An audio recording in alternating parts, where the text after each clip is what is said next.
Hello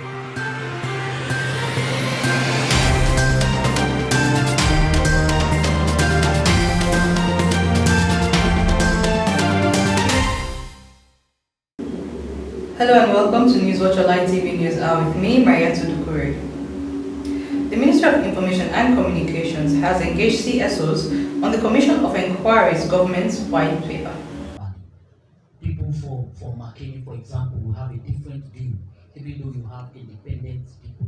But what will be the communication model and the carriers of those messages in order for the people in Makeni to understand that what has just happened is not a witch hunt.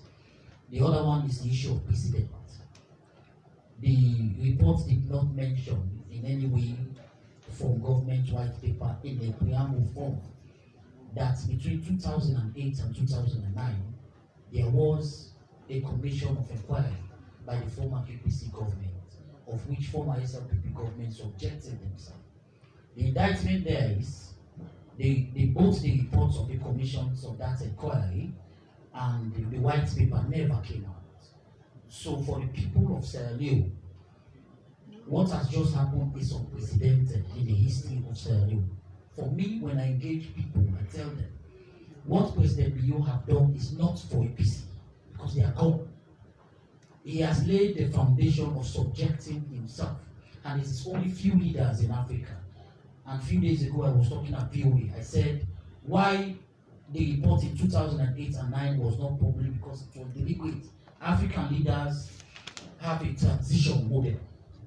If Madam Amadi here wants to take over as minister, and she'll be hoping to become the Minister of Information, whatever you do, whatever she does now, we'll be hoping that with the relationship of you, she'll be able to become the next minister. So when something goes wrong, when there is a transition, she'll remember, minister, they don't save me. So we said, make her save her, even though blatant corruption there. So even with all the buhaha in 2008, the report never came out, because the then government knew that this day would come. Now this day is here. This is the first time in Sierra Leone a government have investigated. It's a waiting government, a government in waiting. They know they one day come to power and publish a report and put out a white paper. So these are some of the deliberate messages, because the citizens. The clear communications roadmap is going to be multimedia. It's going to, follow the key communication principles. It's going to be segmenting the audiences, the various audiences we have. I mean, the way I'm talking to you now, I will not be talking to my kinsmen really this way. So we're clearly going to segment our audience. We're clearly going to target. We're clearly going to position, and this is going to messaging is going to be, like I said, multimedia, from the town crier, from civil society, from radio engagements, from short video skits, so all of this. So that's been very well considered, and we will be continuing this engagement after this meeting. This was an information sharing meeting. If you like, this was an induction meeting, so that we're all aligned on key principles in the fight against corruption, right? So, I mean, one noteworthy thing that I mentioned, that I forgot to mention, is the appreciation of the judges to His Excellency for being one of those African leaders, a new generation of African leaders who gave them all the independence, all the freedom to do their work without interference. I think that is unheard of. That is very highly commendable. You had that during the wrap-up sessions of the commissions of inquiry. But that is President Bill. He simply wants to get things done and done the right way.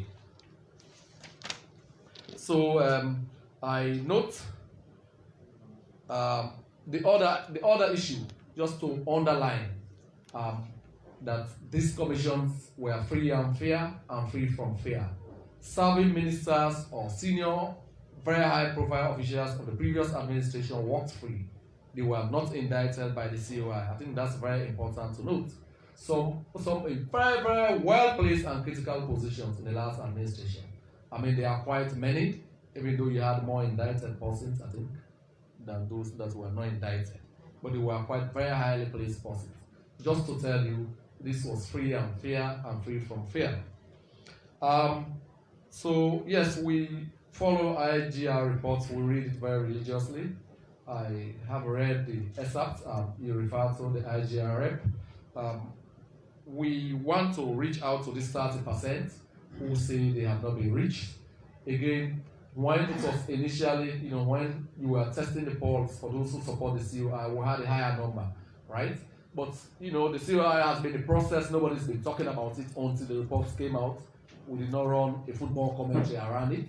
So now that we have this opportunity, we are going to entrench the message and ensure that we don't only reach out to the 30% who have not heard about it, but we will also ensure that those who have heard about it get the right message, including the recommendations and white paper, right? So that's very good. Thank you so very much.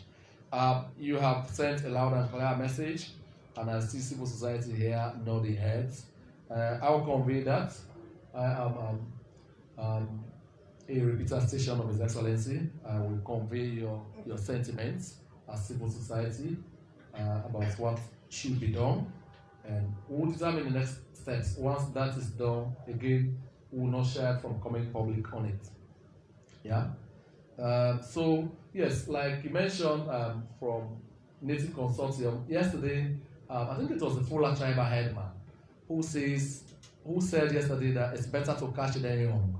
So he was also prescribing that we'll get something to do with anti-corruption causes in schools. So begin to imbibe in the kids a sense of democratic accountability and integrity as they grow up. Well, again, that sounds very brilliant. We will be engaging with the Ministry of Education and the National Council for Civic Education and Development to see how this discussion could be deepened. Okay? The Ministry of Information and Communication discusses the white paper with journalists from various media institutions in Western area. I've read the white paper. Part of it actually prescribes that the matter involving him be referred and others be referred to the Anti-Corruption Commission, right? So this is in the spirit of the same white paper that we are reading, right? So we look forward to seeing that the people of Sierra Leone get justice. They get misappropriated, embezzled, and stolen resources back, and those who stand to forfeit property so do. But in the end, the people of Sierra Leone will win, right? Because like previously, His Excellency said, all recoveries through the Anti-Corruption Commission will be used to build an ultra-modern diagnostic hospital, which Sierra Leoneans will be able to access, right? So the same way, this will be for pro-poor purposes. Thank you. The First Lady of the Republic of Sierra Leone, Madam Fatima Bio, has met with medical doctors to discuss treatment on sexual gender-based violence. When I sit with my daughter and I ask her questions, I can see how she's so terrified to talk to me about those things. And I'll get her sister to go and get the answer I want.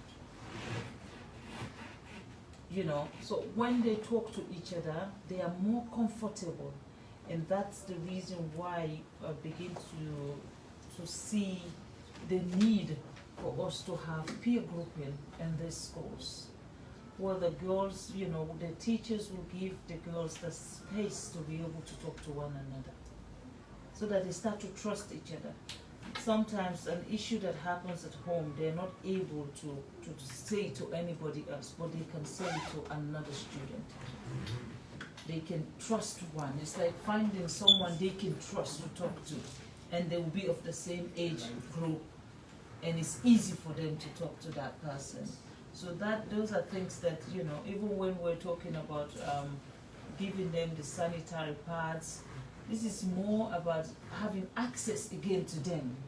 So you don't just give, but tell them the things that maybe they don't know. We're talking about early marriage. The districts that are so prone for early marriage in this country, I can tell you, things has changed drastically, because when we went to those districts and do the Hands Off Our Girl campaign there, and #X200 new smart device we just say it as it is. You must give permission to connect your device to this TV. Can you use the remote and just turn it off, please? we just say things as it is. There is no finesse in telling this district that, you know, like even very recently, 2 months back. Let's take a quick break. We will be right back. Are you looking for a place where you will have fresh poultry eggs? Well, your worries are over. Reef Poultry Eggs is here to satisfy you. Visit us at 28 Charlotte Street, Freetown, or call 079-368959. We do wholesale, retail and home delivery service. Reef Poultry Eggs, your place to be. Where do you go every time I touch you? Welcome back. You're still watching Newswatch Online TV News, and I am Mariatu Dukure. The National Sports Authority has met representatives from sporting associations at the Siaka Stevens Stadium. Let's take a look. Well, basically, as enshrined in the National Sport Authority Act, we have the mandate to register all sports bodies in this country. And so a process that started on the 1st of July 2020 ended last Friday. And so the technical team of the authority was able to review and vet all the applications that came in.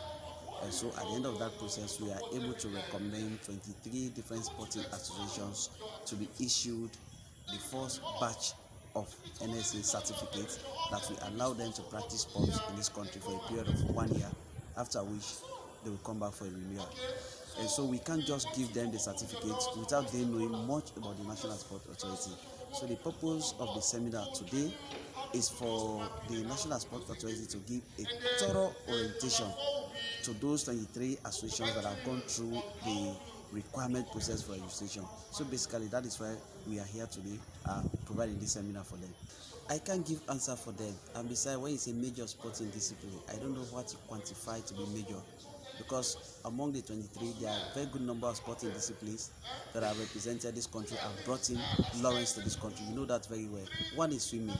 Even before the COVID-19, swimming was the only association that had already qualified for the Tokyo Olympic Games. So would you not describe them to be major?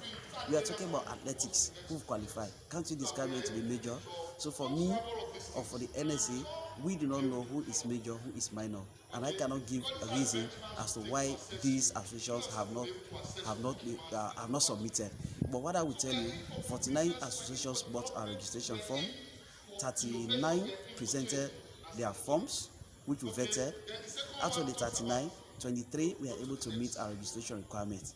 11 associations did not submit their applications. And so, being that they did not submit their application, we can't comment on their issue. A police photographer has presented still images of Kamarimba's house in court. Let's hear this report from Abdallah Faound. Following Kamarimba's court trial, Mariam Kamal, who denied all the allegations that she took the girl for contraception, the second accused said the mother of the 15-year-old told her to get her daughter onto family planning.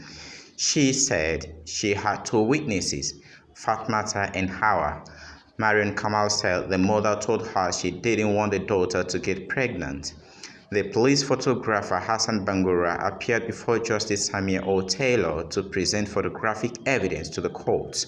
Bangura is also with the CID on Pademba Road. His job is to take photographs of crime scenes. On 28 July 2020, ASP Mansouri told him to go to Godre to take photos of Kamarimba's house as the alleged crime scene. He said the victim led the visitors to the house. He said he started taking pictures from the junction very close to Kamarimba's house. He also added that 34 pictures were printed from a Canon camera. The pictures and camera were entered into evidence. Many more pictures were taken but not printed. They remain in the camera. SM Conte, for the first accused, cross-examined the police photographer. The witness said he has worked for CID for 1 year and been a police officer for 9 years. He said he was in the same car as the accused, Kamarimba, that went to his house in Godrich. He said the victim was with the Don Bosco groups of social workers in their vehicle. The police photographer printed 34 pictures, but 4 pictures were blurred and not clear. The rest of the photographs remain in the camera. The judge ordered that the photographer to print all the pictures in the camera. The case was adjourned to Friday, 2nd October 2020. Reporting for Newswatch Online Television, I am Abdallah Faundu. Well, ladies and gentlemen, that's all we have for you in this edition of Newswatch Online TV News Hour with me, Maria Tudukuri. Kindly do not forget to subscribe to our YouTube channel and follow us on all our social media handles, which are all Newswatch Online TV SL. Once again, I'm your presenter, Maria Tudukuri. Thank you very much. Stay safe, stay healthy. Goodbye.